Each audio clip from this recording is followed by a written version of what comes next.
다들 안녕하세요. 프로토 91회차 토신 정보방 환급 인증합니다. 당첨금은 세후 금액인 거 알고 계시죠? 다들 아시겠지만 한 경기 취소되어 당첨금이 반토막 났지만 그래도 당첨 모두 축하드리며 오늘 경기도 분석 시작해보겠습니다. 금일 첫 번째 경기 크로아티아 대 스코틀랜드 분석 시작해 보겠습니다.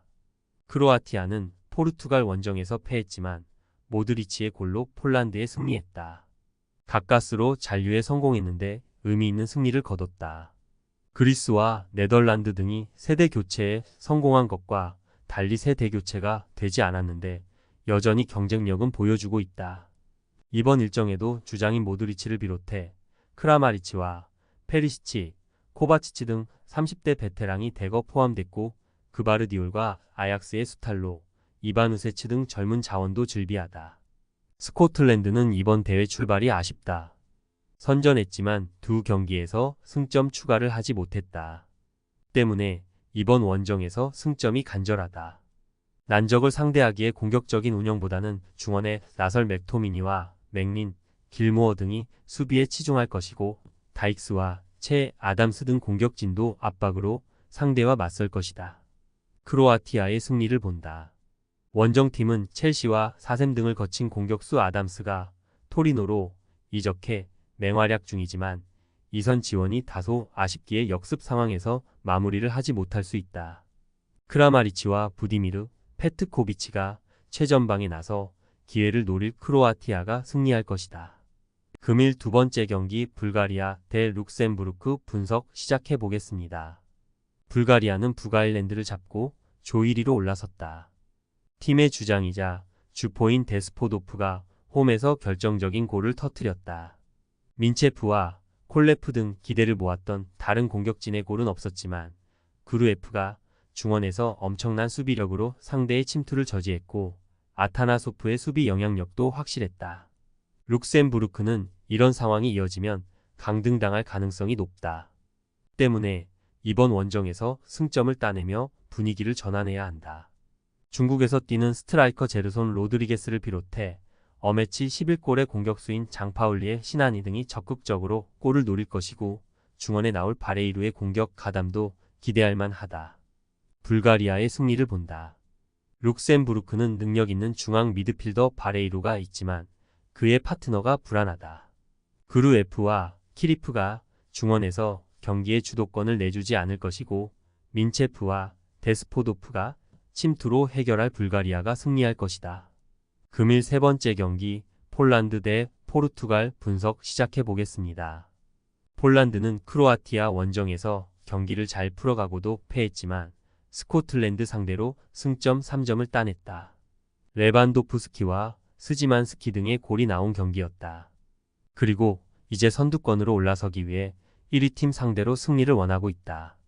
40세를 바라보는 나이에도 라리가 최고의 스트라이커로 활약 중인 레반도프스키를 비롯해 피아텍이 다시 대표팀에 승선했고 지엘린스키와 스지만스키가 중원을 이끌 수 있다. 포르투갈은 우승을 노리고 나선 이번 네이션스 대회에서 2승을 기록 중이다. 다소 대진운이 좋다는 평도 있지만 강팀의 위용을 드러내고 있다. 주장인 호날두를 비롯해 부주장인 베르나르드 실바, 페르난데스와 디오고 조타 등 월드클래스 레벨의 선수가 즐비하고 레앙과 페드로, 네투를 교체로 내보낼 수 있는 엄청난 스쿼드다. 후벤 디아스가 버티는 수비도 강력하다. 포르투갈의 승리를 본다. 폴란드는 베드나렛과 발루키 에비치 등 피지컬이 좋고 제공권 장악에 능한 중앙 수비가 있다. 그러나 네투와 레앙, 칸셀루 등이 빠른 발을 앞세운 돌파로 공간을 침투할 포르투갈에 고전할 것이다. 호날두와 조타의 마무리도 기대되는 포르투갈이 승리할 것이다. 금일 네 번째 경기 스페인 대 덴마크 분석 시작해 보겠습니다. 스페인은 세르비아 원정에서 무승부에 그쳤지만 스위스 원정에서는 대승을 거뒀다. 비록 그 경기에서 센터백으로 나선 아틀레티코의 르노르망이 퇴장을 당하긴 했지만 경기에 큰 변수가 되진 않았다. 때문에 이번 경기에는 라포르테의 파트너로 파우 토레스와 빌바오의 비비안이 나설 것으로 보인다. 부상에서 돌아온 메리노는 전 소속팀 동료인 주비멘디와 함께 로드리가 부상 중인 중원에 나설 것이 유력한데 야말과 모라타가 최전방에 나설 수 있다. 덴마크는 세르비아와 스위스 상대로 모두 승리했다. 도르구와 호이비에르, 그렌베크와 폴센 등 4명의 선수가 득점에 성공했고 두 경기 연속 실점하지 않았다. 오스트리아, 그리스와 더불어 최근 유럽에서 가장 놀라운 스텝업에 성공한 나라인데 공수 밸런스가 안정적이다. 안데르센과 크리스텐센의 수비도 탄탄하고 폴센과 돌베리, 요나스 빈 등이 골을 만들 수 있다. 스페인의 승리를 본다.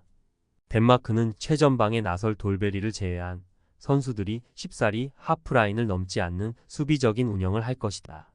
그러나 메리노와 페드리, 주비멘디가 안정적인 패싱 게임으로 기회를 만들 것이고 야말과 피노가 측면을 돌파할 스페인 상대로 승점을 따내지 못할 것이다. 금일 5번째 경기 벨라루스 대 북아일랜드 분석 시작해 보겠습니다. 벨라루스는 룩셈부르크 원정에서 터진 그로미코의 골로 승리하고 1위로 올라섰다. 두 경기에서 단 한 골에 그쳤지만 수비진이 한 골도 실점하지 않았다. 팀 수비의 핵인 볼코프를 중심으로 마티노비치가 두터운 수비벽을 이뤘고 에봉은 안정적인 수비 가담으로 상대를 막아냈다. 단, 안정적인 수비와 달리 공격 상황에서 확실하게 해결할 선수는 보이지 않았다. 북아일랜드는 불가리아 원정에서 패했다. 그러나 룩셈부르크전 승리로 승점 3점을 챙겼다. 조니 에반스 에라가 끝났기에 어려운 대회가 예상됐는데 출발은 나쁘지 않다.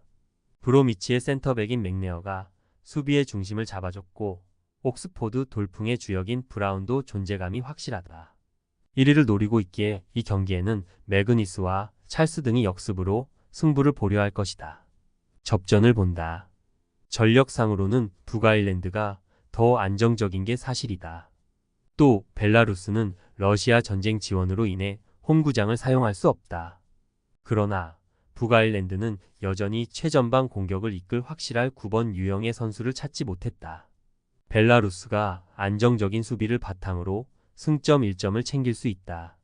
금일 6번째 경기 키프러스 대 루마니아 분석 시작해 보겠습니다. 키프러스는 리투아니아 원정 승리로 대회 첫 승을 따냈다. 그러나 홈에서 코소보에 완패하며 분위기를 이어가지 못했다. 때문에 홈에서 열리는 이번 일정에서 승점 추가가 필요하다. 카스타노스와 아르티마라스 등 중앙 조합이 적극적으로 골을 노리는 운영을 할 것이고 치오니스가 최전방에 나설 것이다. 루마니아는 두 경기 연속 3골을 폭발하며 연승에 성공했다. 유로를 비롯해 최근 유럽 무대에서 좋은 성적을 내고 있는데 네이션스 리그 승격을 위한 이번 대회 출발도 좋다. 데니스 맨과 드라구스 등 공격진은 기회를 잘 해결하고 있고 스탄치우의 중원 존재감도 확실하다. 손흥민의 팀 동료인 드라구시는 수비진의 리더로 활약 중이다. 루마니아의 승리를 본다. 키프러스는 아포에를 비롯해 경쟁력 있는 클럽을 보유한 나라지만 대표팀 전력은 아쉽다.